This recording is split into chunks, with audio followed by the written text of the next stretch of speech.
Good afternoon, ladies and gentlemen, and welcome to our second in our leadership series. We welcome all you from our Sydney campus. Also, we have our Lura campus, where we have students where we're live streaming through YouTube today. Also in Malaysia, and our campus in Suzhou, China. We welcome all of you here this afternoon. The objective of today's leadership panel is to talk about manager, not just a title, and we want to talk about management and leadership. Now, feel free to ask other questions, but that's the thing. This isn't a lecture. This is the opportunity for you to ask our panelists questions.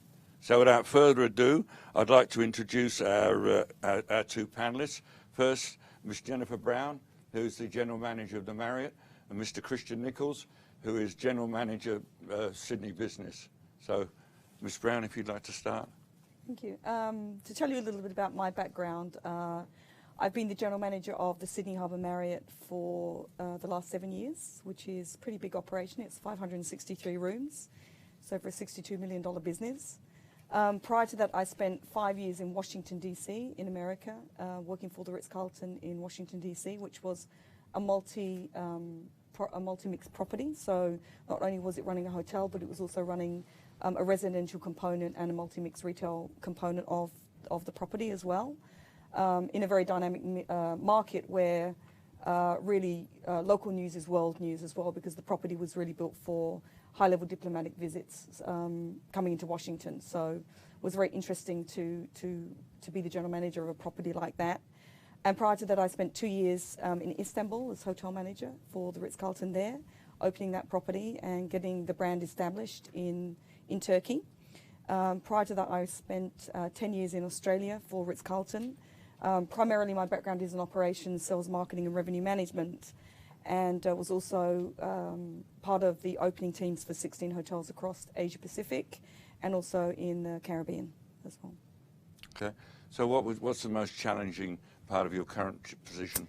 If I was to say the most challenging part as a general manager in today's world is, as I always call it, is not getting sucked into the whirlwind, which is the real day-to-day running of the business. Because that's the unknown part that really throws you off course sometimes, and managing all the expectations of all the different shareholders that you have and stakeholders, which are, for me, it's my employees, my associates, making sure I'm investing time with them, investing time with our guests, investing time with our owners. Obviously, there are financial partners in the business, and also making sure that we manage the hotel to all the brand standards of the company. So it's delivering all of those funds, and also making sure that we're planning for the future. That's a very big part. It's very easy to get caught up in everything that's happening right here and now, and then not spending as much time as you needed to, or I would need to try and make sure that we're looking at what's going forward, looking at the strategy going forward. So it's very hard not to get caught up in that whirlwind sometimes. Tied up in the day. Yep. Mr. Nichols. Thanks, Val. My current role is General Manager of Business Events Sydney, and I'll tell you a little bit about that in a moment. But going way back about 1,000 years, I was actually in the first intake of students at the Blue Mountains Hotel Management School in Lura. So hello to the people on the Lura campus. It's changed dramatically up there. I mean, the bones are still similar, and I think the core values of the school are the same. But not only has the school changed, but I think the tourism industry has changed over that period of time. And just one example would be I studied Japanese for 3 years, and that was every hotel had a Japanese specialist. Most businesses were focused on Japan in Australia at the time. And now, whilst Japan is still an important market, the broader Asian market is far more prevalent these days. So when I was at the school, I did placements with Hilton and Ridges, and then started with Ridges as a hotel cadet, moving from Sydney to Darwin to do an opening of a hotel, or take over a hotel in Darwin, travelled overseas, and then came back and did the opening of the Grace Hotel, which was part of Intercontinental at the time on York Street. And Jennifer, to hear the amount of openings you've done, that almost killed me, to be honest, the opening of the hotel. But what an amazing experience. And I think if any of you get the opportunity to be involved in an opening team, it's extraordinary. Enormous challenges, but amazing satisfaction, and the opportunity to to form a team from scratch is very satisfying. And that pretty much was my primary hotel career. From there, I moved to the convention centre, and I worked in the convention centre in an operations role and international sales role for almost 10 years, and that started my career in international events and bidding for international events. I then worked on the supply side and have been 2 years in the role as GM with Business Events Sydney, where our job is to bid for international business events to come into Sydney and New South Wales. We process about 100 international bids a year, and we have two very different timelines. We have a very short timeline with the corporate market, which could be anything from a couple of weeks to 12 months.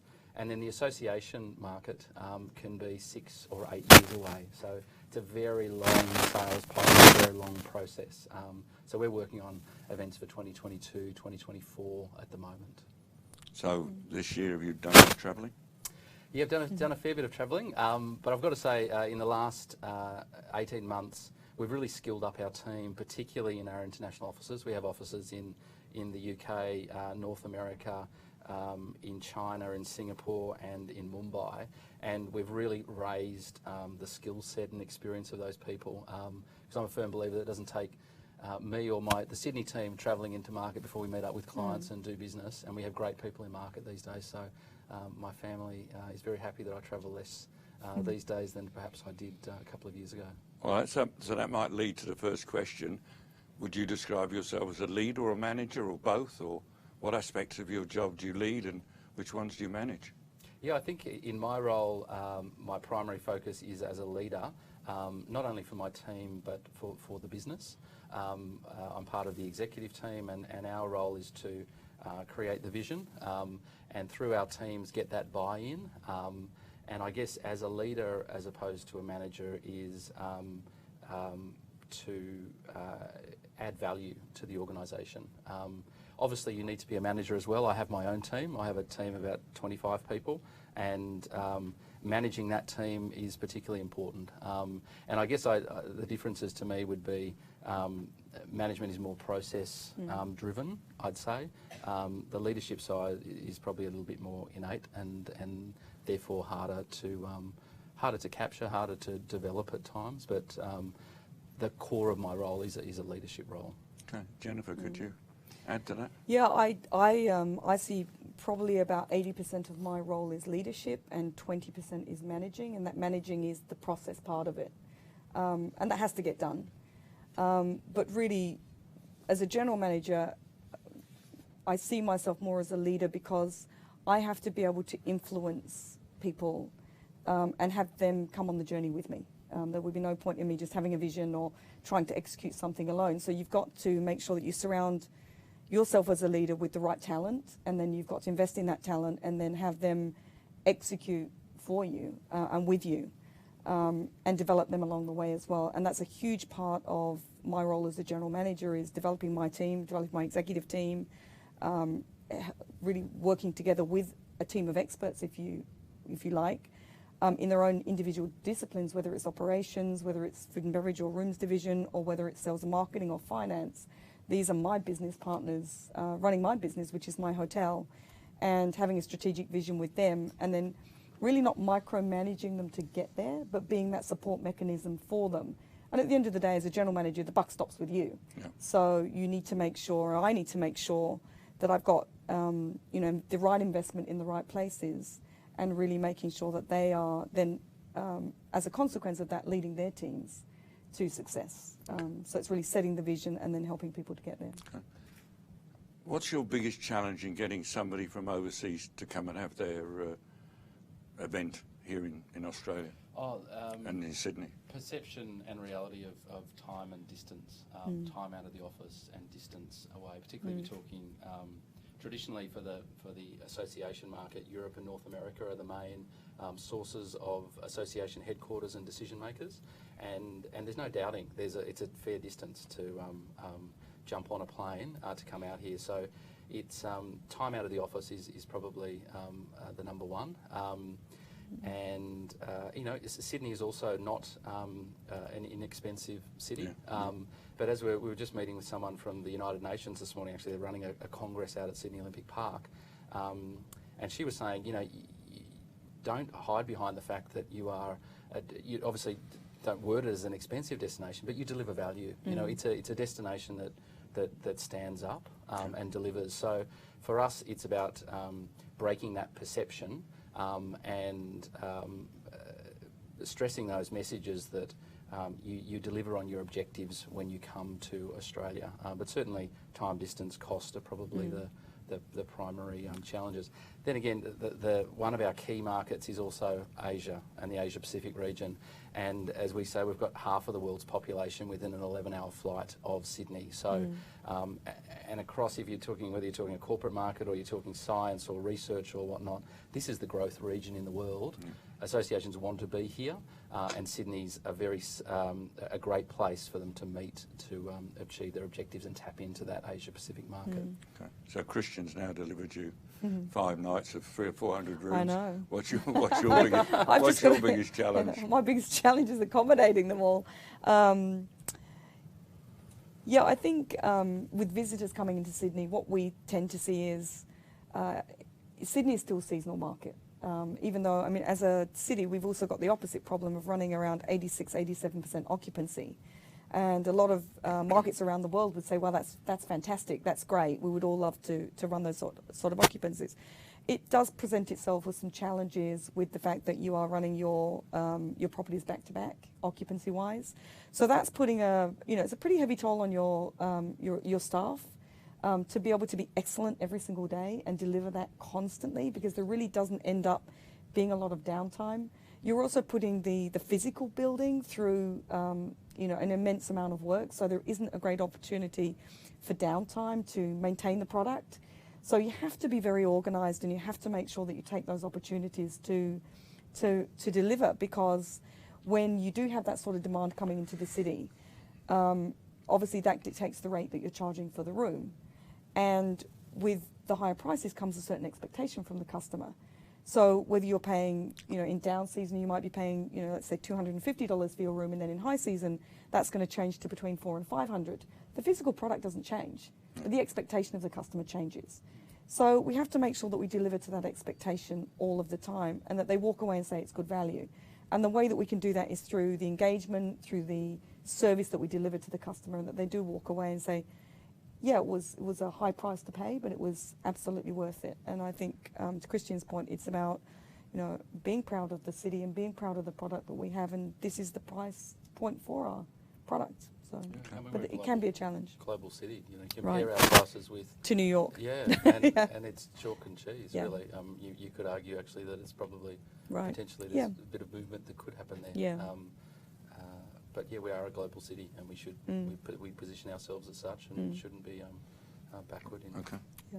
All right. So you've heard what our guests have had to say. It's opened up a whole range of opportunities for you to ask questions. So who would like to be the first person to ask a question? Has to be a first one. It's like an auction. It's my first bid. Thank you. The question's basically to each of the panelists. One of the questions I wondered was, do managers or leaders need to adopt different sort of strategy depending upon whether they're talking to somebody who's fresh to the industry or somebody senior, somebody who's experienced in the industry, because different people probably respond to different motivations. So are there some strategies that you have for younger people who are just entering the industry? Okay. All right. Thank you. So as a leader or a manager addressing somebody fresh into the industry, or possibly your bosses, how do you handle that?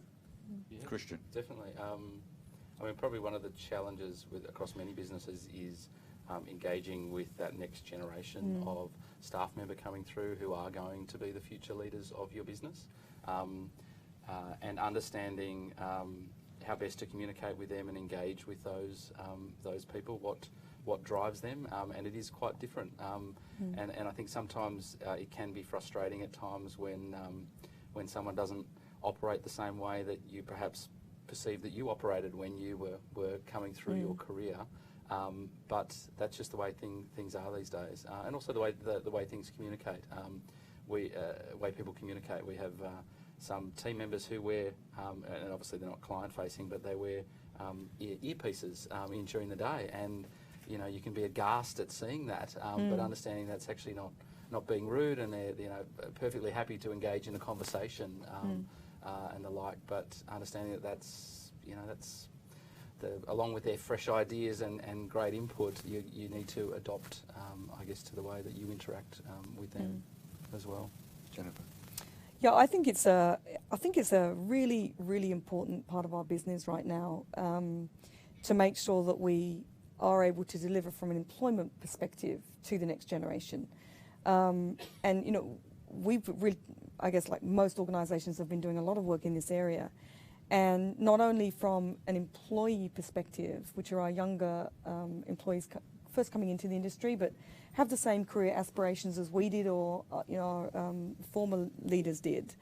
And also we're seeing that from a customer perspective as well. The customer is changing. So how do we make sure that we get ready for the next generation employee, and we get ready for the next generation traveller as well? Because we know that 50% of all customers travelling within the next 5 years will be Gen Y. I think everybody in the room sitting here is probably Gen Y. And as an employee, you think no differently than our guests. So we're really having a two-pronged approach to it, because we can't just deliver for the guest and not internally as well. And what we're finding is that communication is absolutely critical, but collaboration is really important as well, in involving the minds of all of our young associates. I don't necessarily think we treat people differently, but we engage differently. I think technology plays a huge part in that. We find that our younger generation employees are way more informed, because you have information at your fingertips. You've grown up with technology. You know where to find it. That's all a part of your DNA, and we need to make sure that we embrace that in the workforce. So we find that we're moving more into a collaborative approach to working with our younger managers and people first coming into the industry. I think, gone are the years where it would be that you had to spend 10 years in this position before you would then move to the next position. That's how the industry was 50 years ago. And I'm not saying that one is better than the other, but we do find that people move faster, because information is flowing faster, education is quicker, and you can ramp up in a hotel quicker than you used to be able to 30 or 40 years ago, where you had to spend 5 years in one position, then you moved into the next rank. And hotels are flatter now in structure than they ever were before. So we have to get our talent ready to jump through less levels. You might go from a line level position to a supervisory position much quicker, and then into an executive level much quicker, especially in this part of the world, because Marriott as an organisation is growing so fast, and most of the growth is in this part of the world, in Asia Pacific. And if we're growing, everybody else is growing as well. So there is a huge need for talent, and to ramp talent up a lot faster than there used to be. So we are very mindful of that, and have that very much inbuilt into a lot of our graduate programs, into our human capital reviews that we do to look at our talent. And it's almost about assessing our talent and then taking risks with our talent and helping them grow. And that's really aimed at our younger generation. You've got a much more educated workforce. Much more educated. Generally, generally, not yes. just hospitality. Yes. Does that answer your question?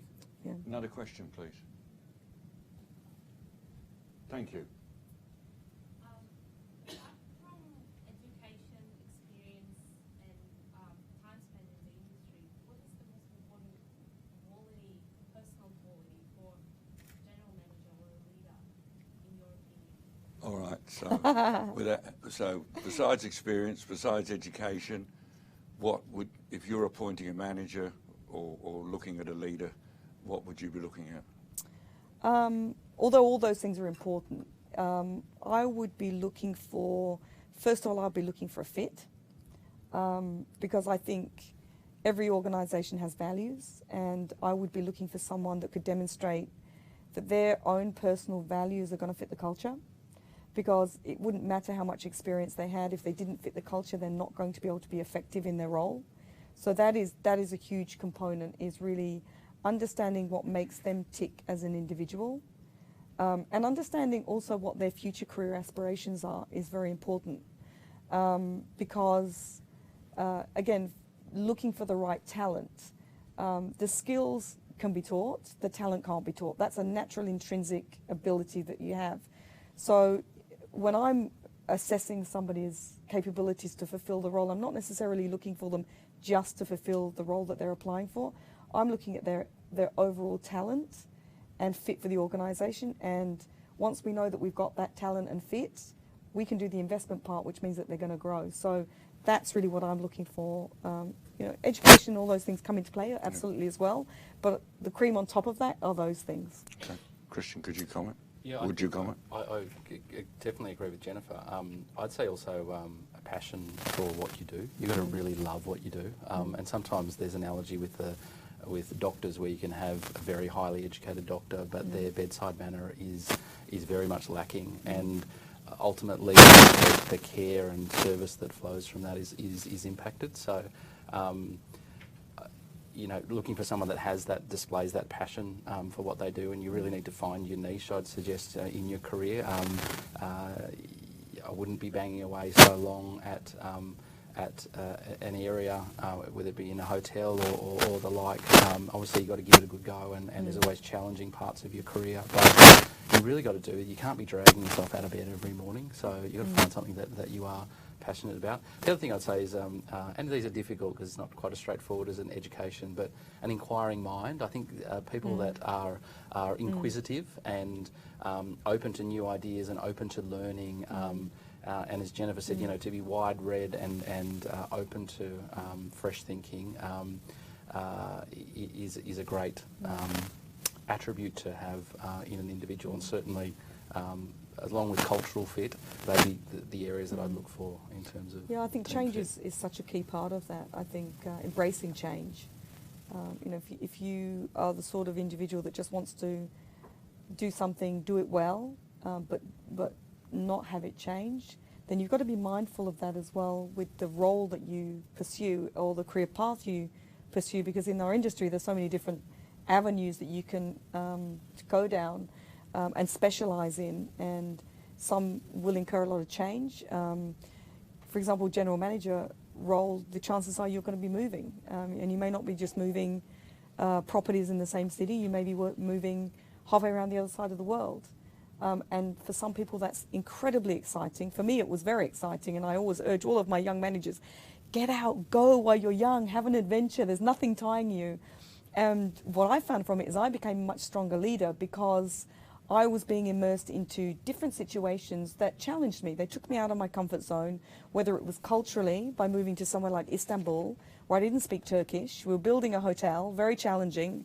And it tests also your knowledge of what you do know, so you become more confident. But you start to lead in different ways because it's not going to always translate. But that requires change. And that's not for everybody. So I think you've got to assess those things as well. A broad mind. Yeah, a broad mind. And you've got to assess, is this the right thing for me? Yeah. Yeah. Okay. We have a question from our Lura campus, from Ying Ying Chow. How, as a manager, do you influence employees in a positive way? So you've sort of led into it, but... Yeah, I think it's got to be about engagement. And although as a general manager I have a team that, you know, really help me run the hotel, they run the day-to-day operation of the hotel, it's absolutely critical that I'm engaged with our associates at a grassroots level.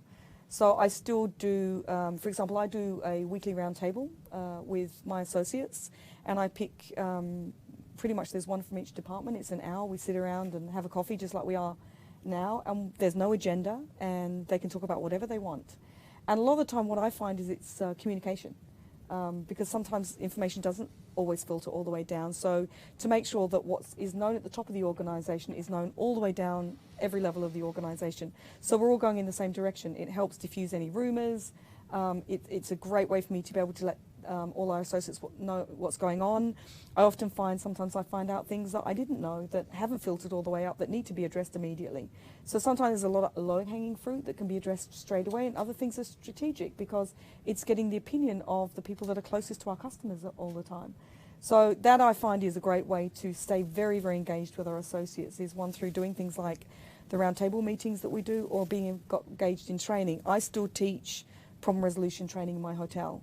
And the reason I teach it, it's a 4-hour class, is because I want them to understand what my philosophy is with empowerment and trusting our associates to make the decisions to take care of the customer, rather than having somebody else teach that. And that's another way, again, that I can engage with our associates. So it's just about also being human and being who you are. And we find that, rather than having a lot of people have different titles, they're not really any more important. We, operate with a very flat structure. Okay. And, everybody is contributing to the business. Thank you. How do you motivate?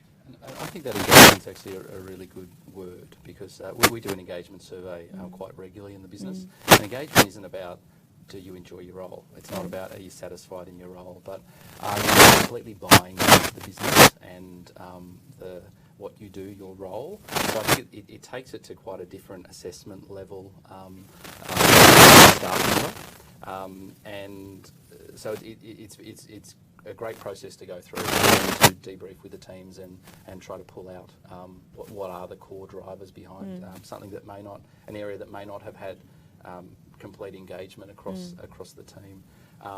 I'm also a believer of, I care a lot for my team and work very closely with them. And I think another word that Jennifer mentioned is trust. I think building that culture of trust, whilst there is accountability there, that there's a level of trust between you and your team. They know that if they go out and try something new, and you're encouraging their initiative, that if it doesn't work, the world's not going to fall down on them.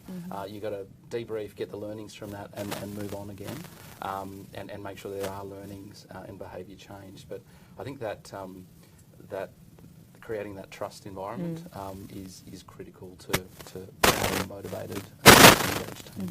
You both mentioned communication. I'll play the devil's advocate. Is too much information sometimes a problem? That you're giving staff at some levels a whole lot of information that they think they want but they don't really want.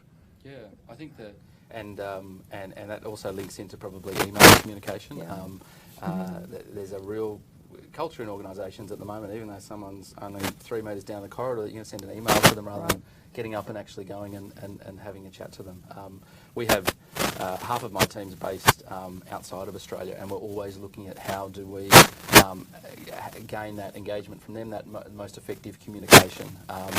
And we haven't got it right, but we're using technology now to, teleconference is one thing, to actually see the person, see their body language and their expression is completely different. A bit like today. Yeah, exactly like right. Today. Exactly right. Yeah. So I think, you've got to use, communication covers so many different avenues, but face-to-face, and thank goodness, given the role that our organisation does is all about face-to-face communication, and if people didn't want to meet, I remember years ago when teleconferencing and video conferencing came in, they thought, well, this will decimate the global meetings industry because no one will ever get together. There's 6,000 people out at Sydney Park this morning who are there because you don't achieve online or over the phone what you can face-to-face. You've got to take that philosophy. Were you the original? Personally, no, I was not. But our organisation was involved in that conference coming to town. All right. I hope, Ying Ying, that answers your question. Any other questions, please? Thank you very much. First of all, thanks for coming. Thank you. And I have a question that's similar. So when you are still first-line staff, like us, both of us, so what and when you realize you're ready for a leader role, or you move to a manager role? Could you just, I didn't get the first little bit. I mean, when you are still first-line staff, so when or what? When they first hire staff? I mean, they were like us. When they were like us, when did they realise they were capable of leadership? Yes. Okay. Yeah. When you started in the workforce, when did you really first believe that you could be a manager or leader? Second day, first day? Maybe a week. No. Yeah. I think it's a process that evolves over time. I was very fortunate in my career to have, and I'd certainly encourage you to identify mentors in your career, because for me it's not a light bulb moment. I think you build up a bank of skills as a manager, and then you build up a bank of skills as a leader. Sorry. Should I start again, or no? Great, because I can't remember what I said. So I'd certainly encourage you to have mentors in your career, because they provide a very safe environment for you to road test ideas, get feedback. They can help monitor, and there's mentoring can happen in a very informal fashion or a formal fashion, and I've seen it very effectively in both. But so to answer your question, I'd say it wasn't a light bulb moment for me. It built up over time, learning my skills in my role, understanding, and I've had different mentors that maybe have contributed in my skills as a manager and then my skills as a leader, and they were quite different. But I'd certainly encourage you to, in your career, to identify mentors, whether they be in your industry or in your hotel or outside of your hotel. And I think a lot of the hotel groups are doing these programs now, and they're extremely valuable in your own professional development. And then also getting a reality check when you may think you're ready for a manager's role, and they'll be able to give you some, if you have that, build that trusting relationship, give you some feedback on whether they think you're ready for the next step. Yeah, and I think I'm all right with this. Okay. Yeah, I think it's I think it's a very it is an important question, because when are you ever ready for anything? Whenever you move from one level where you're very comfortable and you're really in your comfort zone, that you've mastered the technical aspects of the position that you're doing, and then you obviously moving from a line level to a manager or a supervisor role is a whole different spectrum, because it goes from less about what you're doing to more about how are you influencing other people to get the result. And until you actually really take that step, it's always a bit of an unknown. And the only way we become more proficient at the people management side of our business is by doing it.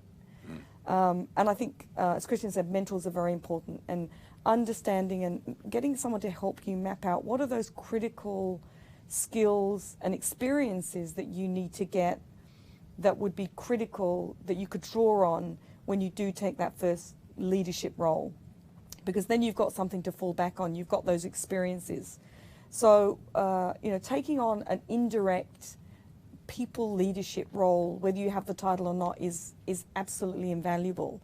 So taking on projects, heading up programs where you can actually start to, in a safe environment, practice some of those skills that you would need as a leader, which is really about influencing, guiding people to success as a team versus you doing all the work and it being about what you do. Because that's the biggest thing that you're going to find as you progress, is it's going to be more about how you manage people and how you get the result and lead them where you want them to get to, versus somebody giving you, more processes to follow. You're following those, and we can become proficient at those very quickly, but it's the people management part that takes a little bit longer. In my opinion, I think every time you do move up the ladder, if you like, or into a new discipline that you're not familiar with, you're taking a risk. And that's good, because it gets you out of your comfort zone. And I don't think we're ever ready. I think, we're always, we learn as we go as well. I think you'd agree, it's about an opportunity as well. Absolutely. I think Richard Branson says, Yes. take the job and then work out how you're going to do it Correct. afterwards. Yeah. Sometimes Yeah. you just got to say, well, I'll give it a go. Yeah. That's the end of it. Absolutely. Yeah. Questions? Yes, young man. Christopher. I was wondering, during the similar question, the upcoming stages at Hilton and Ridges or revenue management and marketing, looking at the position of hotel general manager, a perception of what they do and what kind of managing they do,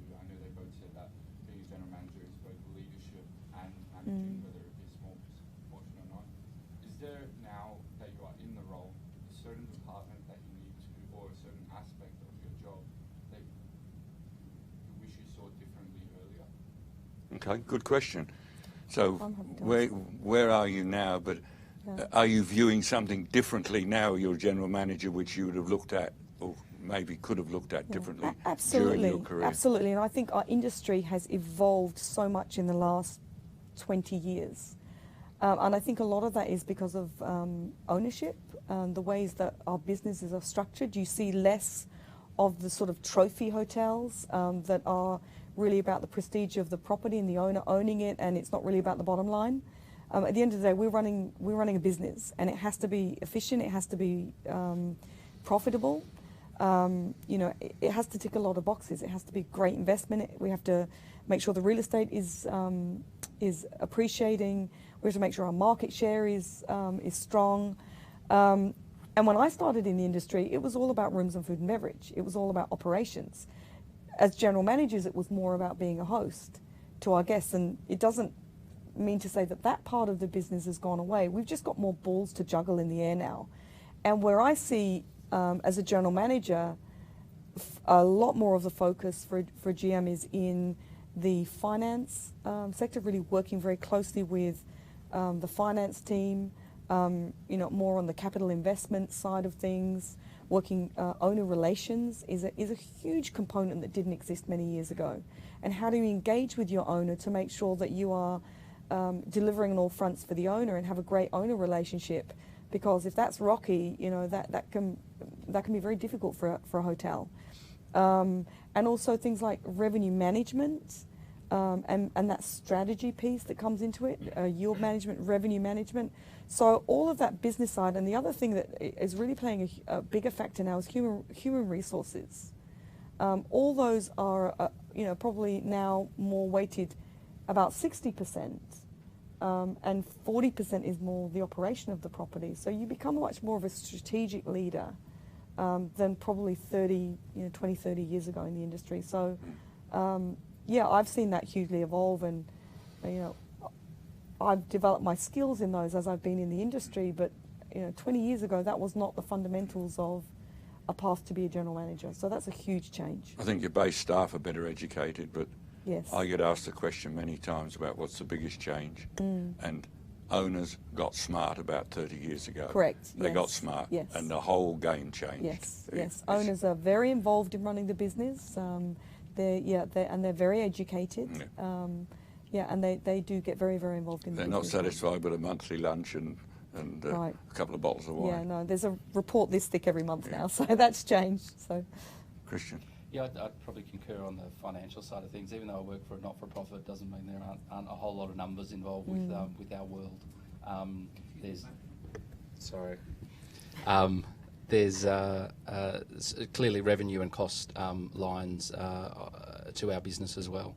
And so I think as you move through, one of the unfortunate things is as you progress through your career, you tend to move away from the customer a bit more and more towards managing your team and the financial side of the business. That doesn't mean you can't play a role, and I think the best managers and leaders know when they can play their role and add value to that customer at that point in time. But I think, it's one of the unfortunate things, because it's often what motivates people to get in is that passion for service and engaging and developing relationships with the customer. But you get further away from that over time.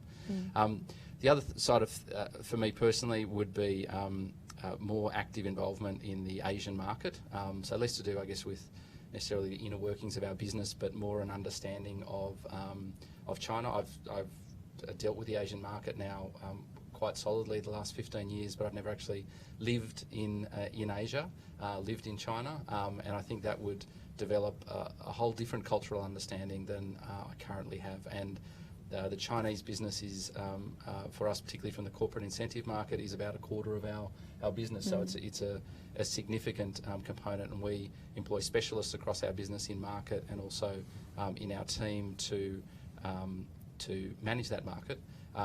But for me personally, I'd probably like to have had more direct experience in market in China to really understand what is an extraordinary growth phase that China is going through, and now in Southeast Asia there's going to be several other countries that are going to be equally as relevant to us in the next 5 to 10 years than the focus is currently on China.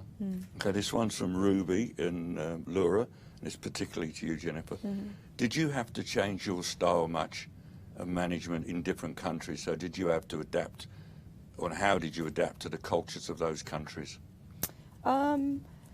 Yes, I think I indirectly did, particularly moving from Australia to Istanbul, where the interesting question that I got when I told people I was moving to Istanbul was, "Oh, and you're a woman," and but it's a Muslim country, and I'm like, "Yes, and it has a female prime minister."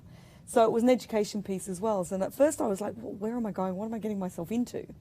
And I have to say it was probably one of the most rewarding experiences that I have had in my entire career.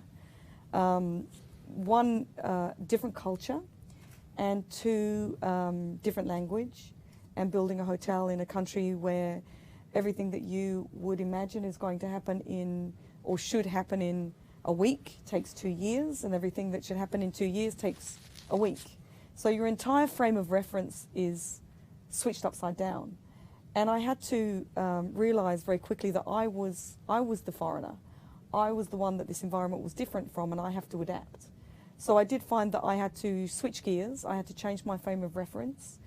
And really, the first thing that I did was really immerse myself into the culture, to understand what makes people tick, to understand how things get done.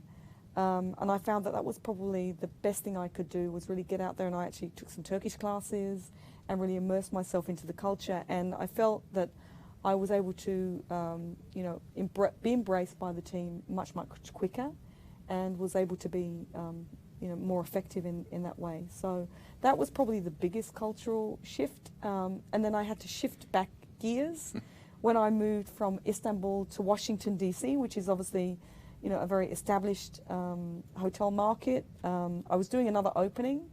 And it was completely different, because in Istanbul I would get the blueprints and say, move this wall and change this here, and can we put this here, and within 10 minutes I would have a new blueprint. And we were a year away from opening in Washington, and I was doing the same thing, and they were like, no changes. And I'm like, well, the wall is not even built yet. And it was incredibly frustrating. But then I had to understand that even though that wall is not built, the cost of moving that wall a year out is horrendously expensive. So it's understanding the environment you're in, and how do you be effective in that environment. So I think indirectly, yes, I have changed my my strategy and my leadership style, depending on the market and culture that I'm working in. Okay. Yeah. That was particularly for Jennifer, but this is for both of you, and maybe you'd like to start, Kristian. This is from Alfreda, a first-year student at the Lura campus. Thank you, Alfreda. What's the biggest emergency situation you've had to deal with, and how did you handle it? Wow. Good question. That was wow. Yeah. I'll give you one, and then I might come back after Jennifer. I mean, I've had, in terms of, in fact, when I was at the school, I mean, and I'm not sure this is quite going to give you the depth that you're looking for, but we were, and I'm not sure how too many people know, but when I started at the school, it wasn't Mr. Cook, it was Chef Cook. Val Cook's actually a very accomplished chef as well. So and he was a pretty scary guy when we first started, but very efficient in terms of running the kitchen, and all my culinary skills, the little that they are, I have to pass on to you. But anyway, we had a day in the kitchen where we were doing a cooking class with one of the chefs, and we were doing flambeing with Calvados, and the Calvados spilt out of a pan. The pan caught a fire, and it actually, the lady that was cooking at the time was engulfed in fire, and the world stopped at the time. There was actually a fire blanket nearby, and fortunately I was able to grab that fire blanket and basically smother the flames. But I don't think it's necessarily that's an emergency situation, but it probably doesn't quite go to the core of maybe the question. So I don't know, Jennifer, if you want to talk and I'll have a think about something that's yeah, a I've bit got more a relevant. couple. Yeah, I mean, of emergency situations that really test you from an organisational perspective and also from a media perspective. The first one being having to deal with the suicide of a rock star in your hotel. And even though it's not an emergency because the individual is deceased, dealing with the fallout of something like that with regards to managing the media. Managing, the authorities that come in with a situation like that. Obviously, managing the media was the biggest part, but then also managing our associates that were involved as well from a counselling perspective. And it's very much it's how you handle the situation at the time, with respect and dignity, but also to make sure procedures are followed. But then managing the process afterwards as well, because what tends to happen through an emergency is that you get through the emergency with efficiency, and then the emotional toll starts to, you start to see that happen on the individuals that were involved. So that was one of the situations I went through. The other situation was being involved, I was living in Istanbul when 9/11 happened, and we were about a week away from opening the hotel. So we didn't have any guests, but we did have our entire team of engineers, fire life safety, doing everybody from the United States doing the final checks, and they weren't actually staying in the hotel. They were staying in various different American branded hotels around town. And then 9/11 hit, and it was very interesting being in a country close to the Middle East. And it literally everything shut down in the country. You could literally walk down the street and hear a pin drop because nobody knew what was going on. Nobody knew, who was responsible for these acts of terrorism. And we had to get everybody out of the country. Anybody that was an American, get them out of the country. So having to deal with that whole situation again, and I think it was more the unknown at that point in time. And it's really interesting when it happens that you find yourself really drawing on your organisational skills. What's the next step? How do I get through the next step? What's the next thing that needs to get done? And you are almost working on an adrenaline rush, and it's once it's all done that you actually get the opportunity to sit and reflect and say, what just happened? And sometimes that's where the emotion kicks in, and looking at the people that have been involved in that and how do we make sure that everybody is coping afterwards. So they were both quite tricky situations to deal with, but both high emotion situations at the end to deal with. Okay. Can I just give a quick? Certainly, Mr. Nichols. When I was the convention operations manager at the convention centre, the centre is not necessarily the threat, it's the content that may be on at the time or the group that they may be hosting at the time. And we received a number of bomb threats over the 10 years that I was there. If there was an APEC event going on or an Olympic event going on, and it's about what you do when that call comes in, and it's expecting that will happen. So going through risk management leading into these events, so that the switchboard operator knows exactly what's going on and what they should ask, what they should do. The security person knows exactly what's going on, what they should ask, what they should do. They have a connection straight through to the federal police, who will contact the clients to inform them as to what's taking place, what's the evacuation procedure in the event that you do go ahead. And it's like being on the night manager, and you've got 500 people asleep above you, and an alarm goes off on the fireboard, and you stop it from going to a full alarm, but you need to investigate that. You need to make decisions pretty quickly as to whether you're going to fully evacuate the hotel. And they are stressful times, but you've got to train for those environments. That's why people do fire drills in hotels and buildings, so that when the moment of stress comes, people are thinking clearly about the process that they need to go through to assess whether there is a real threat or not. And fortunately for me, there was neither scenario there was a real threat in play. But there's lots of policies, there's lots of procedures, but there's a manager. Yeah, that's why we have managers to deal with those. We have a question here from Malaysia, from Andrew Pennington. What's the best approach in management? Hard management or soft management? I think we know the answer, but Jennifer.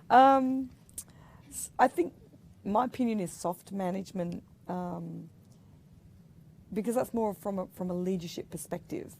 Hard management wears thin after a while.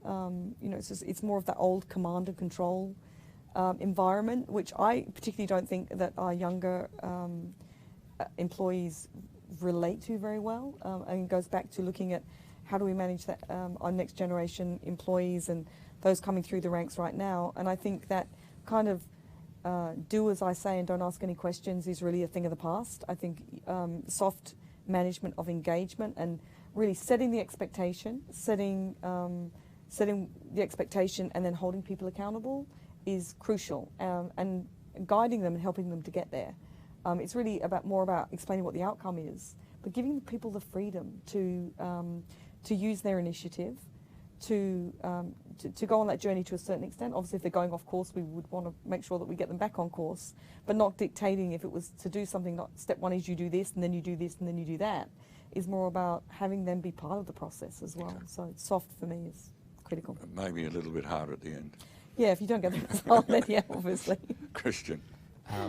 My management is like I like my eggs soft boiled rather than hard boiled. Most of it, and again, it comes back to mentors. Most of my mentors through my career have been that soft manager. But to Jennifer's point, it's not. That doesn't mean it's free and easy and anything goes. There's got to be accountability and there's got to be clear boundaries for people. So, and I've worked for very tough managers. It didn't motivate me. Certainly, I learnt some lessons from it, but. Did that get the best out of me at the time? No, probably fear stopped me from doing a whole lot of things and new initiatives than I may have tried in a more trusting environment. So I'm definitely more of a soft manager, but I wouldn't necessarily say that that's a But the a shell's negative. still on the outside. Yeah. Exactly. Gotta But be able it's to got make to be the hard accountability there. It needs to be, you give people the freedom to try new things, you learn from that, but you need to learn from that and adjust moving forward. If people don't learn, they need to be held accountable and you go from there. Okay, we've given Malaysia and Lure a bit of a go. Another question? Yes, thank you.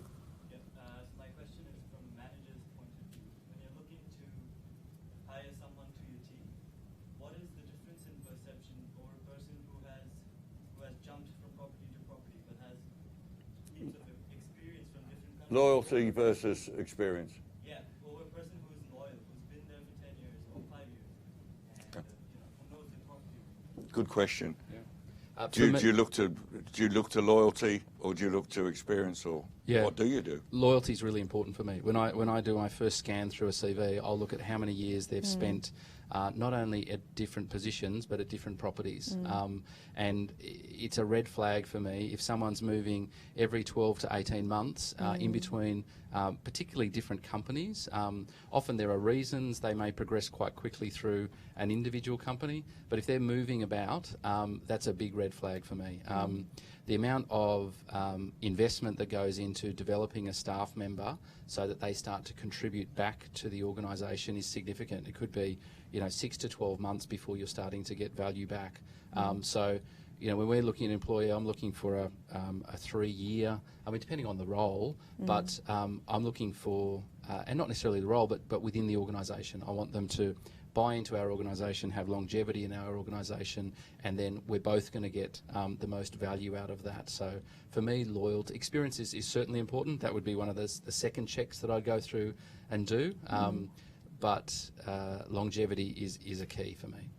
So would that change as the potential employee got older? So if they had a few changes early on and then had some more stability, would that? Most definitely. It's probably more recent the last 10 years of experience. And for me, it doesn't matter what role in the organisation. It could be the most junior role or one of the more senior roles in the organisation. It's still a red flag if they're moving between roles. Jennifer? Yeah, I agree with Kristian. I think when you're first out in the industry and you've got a few moves around a year, 18 months, that's okay. But I think as you progress into more supervisory and management roles, I would look if someone has moved less than every 2 years from management role to management role, and especially if they've moved to different organisations as well, that for me would be a red flag. I would be looking for someone that, yes, they might move into the current role that we were looking for a couple of years, but then progress with the organisation, maybe in a different property or the same property, but progress. So we're bringing talent into the organisation versus spending all that time and investment in leadership and then they go work for somebody else. We would want to try and keep somebody in the organisation, so getting talent into the company. And my philosophy is not to have all growth internal. And the reason for that is because you can become very insular in your thinking, that the individual doesn't grow and the property doesn't grow either, because you're not getting any fresh ideas. I'm all about change, where change makes sense, and you get that by bringing different perspectives into the business and different paradigms, rather than this is the way we do it. It may be the best way we know right now, but there could be somebody that joins our organisation that has a different depth of experience, maybe in a different industry or a different company, that knows a better process or a better way of doing it. So we would want to get that into the organisation. So it has to be a balance. That it's and my philosophy is very much growth from internally when it's right, if the individual is ready and the position is right, external talent from other organisations, and then some external talent but from within the company. So we're getting people that are familiar with our culture and processes, but they have worked in different markets and they have a different perspective as well. So that way we're more holistic in the approach that we have, and we're getting fresh ideas into the hotel. We have a question here from Dang Ju Vu from Lura Campus. This is a very difficult one, I think. The age and gender of female employees in Asia is often it holds them back. What advice do you have for a young potential female manager?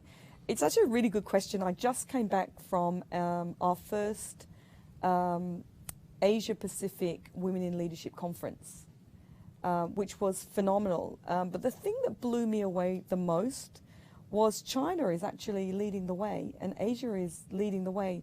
China has 52% of leadership positions. That's in the hotel industry and outside as women. The lowest is actually the United States with 17, and Australia is not too far behind with 22. So Asia is actually quite progressive, which is really, really fantastic to hear. And I think as a female general manager, I never felt that I was any different. And I think that's important to really be confident in your abilities, being confident in the skills that you have and the experience that you have. At the end of the day, I don't think it should really make any difference whether you're male or female. It's about the right fit for the position. And I have to say all my mentors that I have are all men that have really been fantastic about promoting women in the industry. I think women in our industry are in a very lucky position right now, because I think there is a huge focus on making sure that we have more women in our industry in senior roles. And I think that's very, very healthy, because I think both male and female bring different perspectives to the business. And as an industry, we would be doing ourselves a huge disservice if we didn't embrace all of the talents and skills that our female associates bring to our business. And I think you'll find that that's quite prevalent with every major hotel company right now, is really wanting to have a bigger diversity and more women in senior leadership positions, and I think it's very healthy. Advice for a potential female manager? I'd come and join Business Event Sydney, because our staffing ratio is 90% female, 10% male. So we're an endangered species in our organisation. Yeah. But I should say we have 4 people based in Asia, in Singapore and in China, and they're all very experienced professional females of varying age groups. And I'd say probably an indicator is to research a company and find out who is in those up-and-coming management positions, see what value they are putting on opportunity across all employees. And I think it's great if the feedback is that China is leading the way. That's fantastic news. So the answer is don't worry, that times are changing. Yeah. Well, I hope so. I have something else to add to that. And I think one thing as a female, and I often hear this from females in the industry, they say, I can't be a general manager or I can't get to a senior level because, you know, I want to get married and I want to have family, and that part of my job, that part of my life is important. But how am I going to balance that with my professional lives? And this was a big discussion at our conference, and we had a lot of various different consultants. And I can speak firsthand as being a female general manager, and I have a family. I have 3.5-year-old twins, and it is, you know, it is a juggling act. But what you find is that you make it work. And I was often worried about, oh my goodness, and when am I going to stop? When am I going to stop moving countries? When am I going to stop, you know, with being on my career quest to spend this time and have a family? And you sort of say, when is a good time? And I really don't think there's any, you know, set answer to that. It's an individual, you know, it's an individual perspective. And I think what we have to realize as females is that our career paths may be different to our male counterparts. We may have the same career aspirations, but how we get there might be quite different because we do have the family component that comes into it. And I think we've got to be aware of that. And I think you'll find most organisations are very aware of this now. And I think I think we're more family friendly, and I think there is the opportunity to do it all as well. And I don't think it changes anything. I don't feel that since I've had a family and I fulfilled that part of my life that I'm any more dedicated to the passion that I have for my job. I just do a better job of time management now, and I probably do a much better job of things like online shopping and all those sorts of things. You do manage to find the time to make it work. So don't ever think that you can't have one because of the other. You can. It's just about what's right for you. Okay. And I think you're finding that, the smart organisations are accommodating working mothers coming back into the workforce, Right. particularly if they're not coming back full time. Right. Certainly our organisation, we have a number of part-time positions. One of my key head of teams is going on maternity leave in 2 weeks, and boy, I'm going to miss her. But I will make sure that we have, we do everything we can to get her back into the workforce at the level that she is currently operating now when she comes back. And I think you're finding more and more companies in Australia are giving that flexibility because they just can't afford to lose these very valuable employees. Which is good to see. We have a question here from Manu Kumar from our Suzhou campus. We've sort of talked about the reverse. How do you manage people in your organisations with different cultural and backgrounds and needs? We've talked about how you've changed, but how do you manage within your organisation? Yeah. I think we're in a very lucky position in Australia because we're such a young country and we have such diversity in the number of associates or number of countries that we represent. In my particular hotel, we have 58 nationalities. And we mapped it all out to see where all of our associates were from, and it's quite interesting. So we make sure that we value and we embrace all of those different cultures because they're all rich and they all assist us in having a great environment by making sure that we celebrate things like national days, making sure that we've got diversity in the different programs that we do, that we don't have just one, recognition program, if you like, that might appeal to one particular demographic or one particular culture. We'll make sure that we'll have various different recognition activities through the years that we're going to make sure that they resonate with pretty much the majority of different cultures that we've got in the hotel. So we do weave it into different programs that we have in the hotel. But we really make sure that it's a harmonious work environment, particularly in areas where you've got multiple different nationalities working together. Managing different nationalities and cultures within your organisation? Yeah, it's very similar. We have probably, again, 25 or something cultures across our organisation, and it's important to stop and celebrate those like Diwali that was done recently, and Chinese New Year, and we often have our teams lead these celebrations, so it's an educational process as much as embracing the celebration of that culture. So we will do various cultural traditions that the team love as well, because you often grow up, particularly if you've grown up in Australia, just knowing what you know.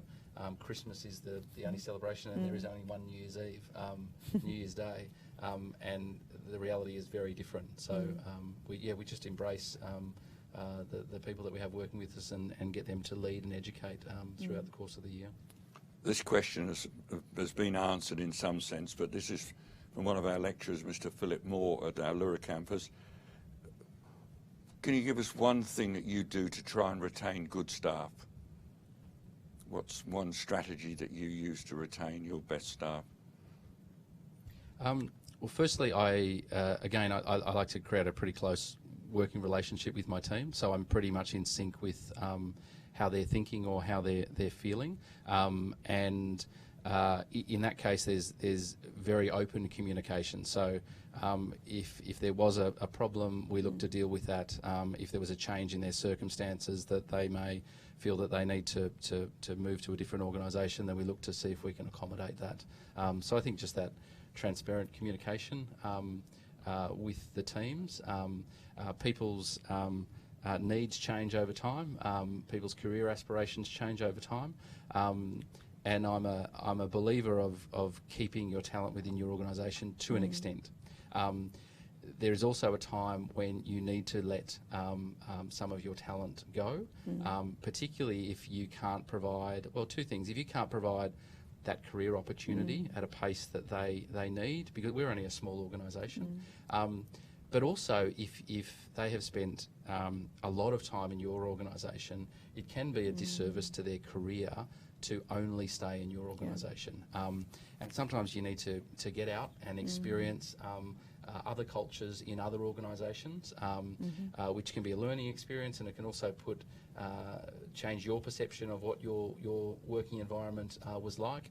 It provides great empathy from individuals who have been in an organisation and know absolutely everything about that organisation in depth.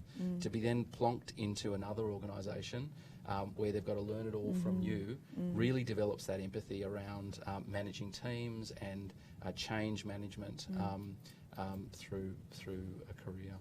Okay. Yeah. Jennifer? I think one of the biggest things is investing in people. We make sure that we have a very robust,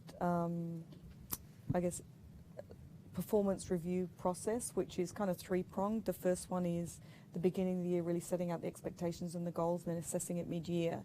But we also map out for every individual a PDP, which is a personal development program based on their needs and what their career aspirations are, and make sure that is well documented and kept on track. It's all very well talking about what you're going to assist somebody with, but actually executing it is another thing. So to make sure that stays on track, and that really ties into another process that we have, which is a human capital review. We regularly do human capital reviews in every level of our organisation. We even do it for general managers, we do it for senior executives, we do it department head, line level associates, so that we really know where our high potential talent is at all times, and are we fulfilling their aspirations and their needs, because if not, we're going to lose them. And making sure that we are, just similar to what Kristian was talking about, at their pace, and managing their expectations as well, and making sure that we can fulfil those expectations. So it's making sure there's a process in place to manage it, and it doesn't get caught up in that whirlwind and then doesn't happen. So, okay. I've got a couple more questions from our visitors in China and Lura. So I just want to give an opportunity to ask a couple of quick questions here. Thank you. As a manager, I'm sure that you have made decisions every day, and as you both have a great career, an exemplary career, you have made a lot of good decisions, right decisions, but also some wrong decisions at some moment, and some learning experience out of it. Could you give us an example of a wrong decision and how do you approach? A wrong So decision. you've got to bare your soul here. Yeah, I'm trying A to bad think of decision that you learnt a decision. lot from. Oh, I'm sure I'll make them every day. Answering this question. And I'm sure I'll come up with an example in a minute, but it's interesting just the decision-making process as you go through your career. And there's a whole lot of personality type testing that you have done through your career, and I am naturally the type of person that likes to sit and think about information, process the data before making a decision. I collaborate, I engage as needed. And as you move through your career, which is why I love this type of Q&A session, you know, rather sort of sit here and think about the question for 5 minutes and then give you an answer. But as you move through your career, there's a need for your team to have, depending on the scale of the decision, a quicker response time, and you naturally start to do that. The volume of decisions you need to make in a day, I've generally found increases over time. So you naturally become quicker at assessing a situation and making a call, and that builds up with experience, because you're constantly on your mind assessing this against an experience you've had before where you may have made the wrong call, or where you've made the right call and it's worked. But I've also found in organisations, people just need decisions made. As a leader, they need a decision made, and if there's nothing more frustrating for a business to be waiting or having someone wax and wane over, oh, will we do this, or we'll change our mind and do this. Make a decision, and if it works, that's fantastic. If it doesn't, then again, look at the learnings, regroup, and see how you can do that differently moving forward. We do that a lot in our organisation. We do a lot of debriefing, whether it's debriefing at the end of a bid, and we look, and this could be, you know, looking back over 4 or 5 years. What could we have done differently in that decision-making process along the way? What set us on the wrong path if it ended up being a loss? Or indeed, what were the key decisions that were made that ended up in a bid win at the end of the day? And I think the same thing, having that culture, so that when you do a debrief, this is not about, again, the building dropping down on a person. It's about learning from that. And moving forward. And I think you develop that skill over time. Yeah, I think in the course of one day, if I actually sat and write down how many decisions I make, I'd probably have, you know, pages and pages, because it's part of what you're doing all day as a senior leader. And I think a lot of the time it's simply what Kristian was saying, is that it's not that you make a wrong decision, is that the decision might go in a different direction than you think it's going to do, and then you have to pull it back on course. So it's about failing fast. It's one about making decisions. There's nothing worse than a leader that doesn't make a decision, that you sit there and you procrastinate and you're just worried about, if I go this way, what are going to be the consequences? And if I go this way, what are going to be the consequences? At the end of the day, it's about making a decision and then sticking with that, but then also being open to, if that decision isn't panning out the way you want it to, fail fast and take it in a different direction. And that's okay, because that's how you learn, and the debriefing is critical to make sure that if you have a similar situation, you're going to know what the quickest route is to solving that problem. So it's about failing fast, I think, and getting it back on track. And as a leader, you set that example for your team, that you can make a wrong decision. You're not going to make the right call every single time, but it's about what you do post that that creates that environment of trust and... To quote a colleague of ours, Scott Boys, sometimes you've got to pull the trigger and then aim. Yes. You've got to make a decision. And sometimes you're making decisions on the spot. It needs to be decided straight away. And you don't often... Then you find, the sooner you find out it's a bad decision, the better. Yeah, exactly. But you will not have got to where you were unless most of the decisions you made were good ones. Right. So. And you won't always have all the information you want. So you've got to be, thinking about the information that you've got and analysing that relatively quickly. You might not have the time to get all the pieces of the jigsaw together to make the decision, or have the people you want around that you would normally maybe bound around the idea with. So you've got to sometimes go with what you've got and use your own judgment, and then it'll evolve.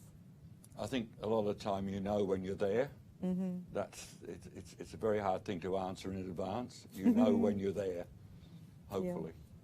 One more. Who wants to ask the last question from the Sydney campus? Thank you, sir. All right. As we were hearing you say that probably the main factor in your management role is leadership. So when you're already inside of the organization, probably it gets easier to show that leadership to the new members. However, what are the key challenges at the moment, for example, when you're in an executive role and you are moving to another organization? Because you will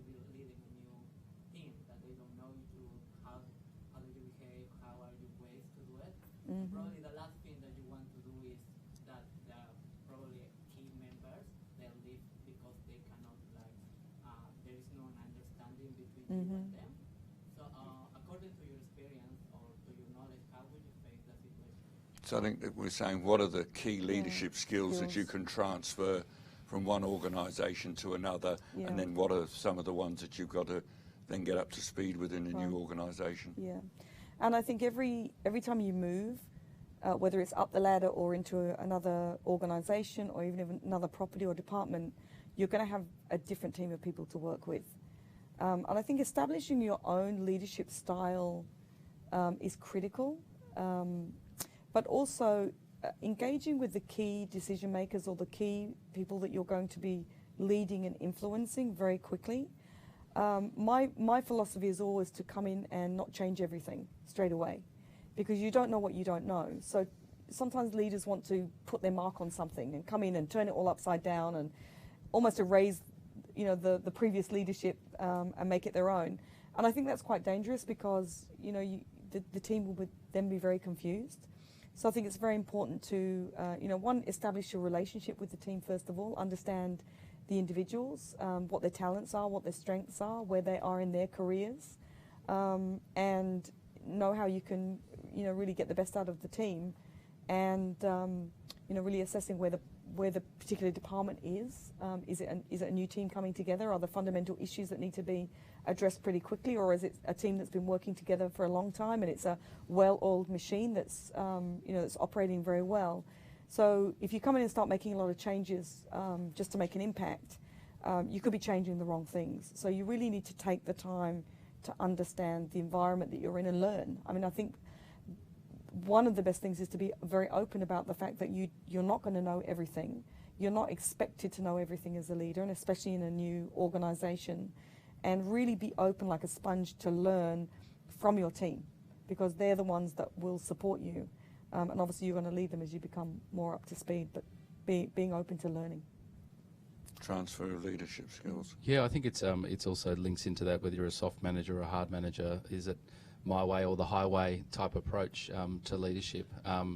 It's interesting, the organisation that I work for now, I'd worked alongside them for 15 years, so I had a pretty good understanding of that organisation, but it took me a good 6 months in that organisation to understand the individuals in my team, the individuals across the organisation, the culture of the organisation, and the finer workings of the organisation. And I think it also depends the team that you're inheriting. To Jennifer's point, if it's a well-oiled machine, and we had a well-oiled machine, so it was, where can I start to add value to help that team and to add value to the overall organisation. I think it's quite different if it's a burning platform scenario where you're coming in and the organisation might be hemorrhaging money, or there's a very negative culture. You may need to stamp your agenda possibly sooner rather than later. But again, it's either way, it's important that you meet with your team, you get to know your team, you get to understand what drives that team, because that's when, as a leader, you get to understand how you can help develop those individuals and help them achieve their best. All right, we've just, excuse me one moment. All right, I think we'll go to this one. Excuse me for a moment. We've talked about advice to these people. How are you going about growing and developing as leaders? Is it something you do on a regular basis? Is it something that you think about? Is it? I think you never stop growing as a leader. I think because the industry is changing, so you need to make sure. And I'm involved with quite a group of different online forums, which I find very collaborative with other general managers or other people in the hotel industry, to make sure that my information is current, that I'm keeping up with changes in trends, whether it's on customer behaviour or product, or maybe new concepts that are happening in hotels, and really understanding what's happening with the competition. So it's a lot of self-education, and I think we all have a responsibility to drive our own education, and it doesn't just stop when you're in a senior leadership role. It just continues. I'm very fortunate enough that I do work with an organisation that does believe in education and training is ongoing, and even as a general manager, we're constantly at Aspen Institutes and all sorts of different things that will develop and sharpen our skills as leaders. But from a industry perspective, I see that very much as my responsibility to make sure I'm engaging. Being involved in things like associations are very, very important because it's networking, but it's also the ability to be impacting the industry as well and having a voice and contributing to the industry, which I think is fundamental. And I feel that that also strengthens my leadership skills as well. So outside of hotels, is there a world leader that you look up to, or have got values that you aspire to? Yeah, there's several, and reading a lot of biographies is important to understand their leadership, their philosophy and their leadership styles. Any one in particular? I think Colin Powell is probably my all-time favourite. And you're a soft manager. I'm a soft manager, but I do like some of his philosophy. Colin Powell, I think, might go down as a hardline manager. Oh, I don't know. I've met him several times, and okay. Yeah, I think there's. I think as you need to look at your team and the development of your team, equally you need to look at yourself and developing yourself as a leader. And certainly organisations invest in that executive team and understanding how to best engage with the organisation. We also go through, it's the first time I've done it, is to go through a 360-degree review process, which is quite interesting, and you're probably familiar with the process, but you're basically completing a survey. People in your sphere are completing a survey. So people that report through to you, your peers in an organisation, your direct manager, and then also potentially people that you liaise with outside of the organisation. And it goes through a whole range of different areas, but it does cut to the core of your personality type. But also your effectiveness as a leader, and I think it can be quite confronting, that type I've of done a couple, and process. Great. Yeah. But it really gives you solid data to actually develop and focus on, and I think it's so important to invest in yourself in doing that. And yeah, fortunate that organisations certainly do that. I think the most valuable part of doing a 360-degree is getting the feedback from your direct reports, not from your boss. Okay. That helps you grow more than anything. A final question. This is from Benita in Lura. She makes a statement: technology is crucial to the hospitality industry. What technology doesn't work for you? Quickly. My iPhone doesn't work at the moment. As I was telling Jerome, so hopefully I can't turn it off. Very basic. You need time to think. Maybe we'll ask Jennifer. I'm not saying it doesn't work, but I think email is becoming less effective.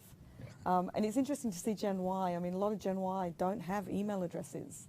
So, and I think it's just it's taken away that human element. The amount of times that you try to call somebody and they don't pick up the phone and then they send you an email. So I think it's become, it's a little ineffective. I completely agree to the early comment of sending an email versus actually walking 10 metres and talking to an individual, but also the way we almost go retro now in terms of getting cut through with some of our customers, and you, goodness forbid, you actually print a document out and send it to them, or an invitation, because your inbox, I mean, similar, you're literally getting hundreds of emails every day, and you have to scan through those and be pretty brutal in deleting them.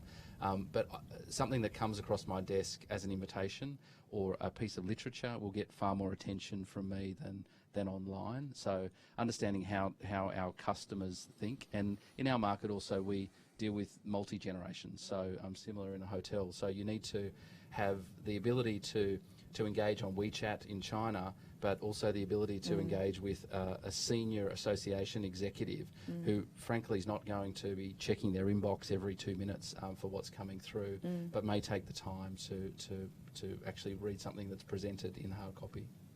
Okay. Well, thank you to all of you for your questions. But firstly, thank you to our panel for sharing their experiences and their knowledge with you. To you, our audience here, to our audience in Malaysia, to our audience in China, to our audience up in Lura, thank you for your participation.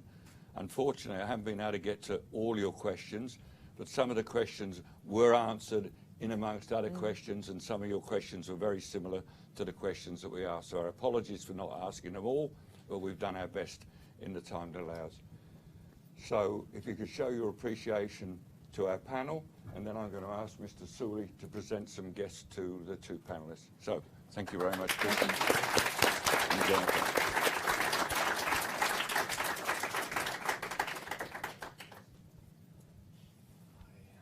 Just on behalf of BMIHMS, both students.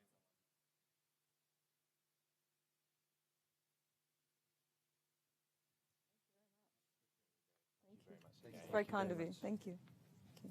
Thank you very much. And we'd like to thank the technicians. Thanks, Sydney. Thanks, Sydney campus. Not possible without you.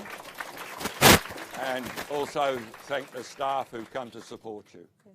And again, thank all of you for turning up here to make a real live audience. And we're sorry about not getting to your questions as well.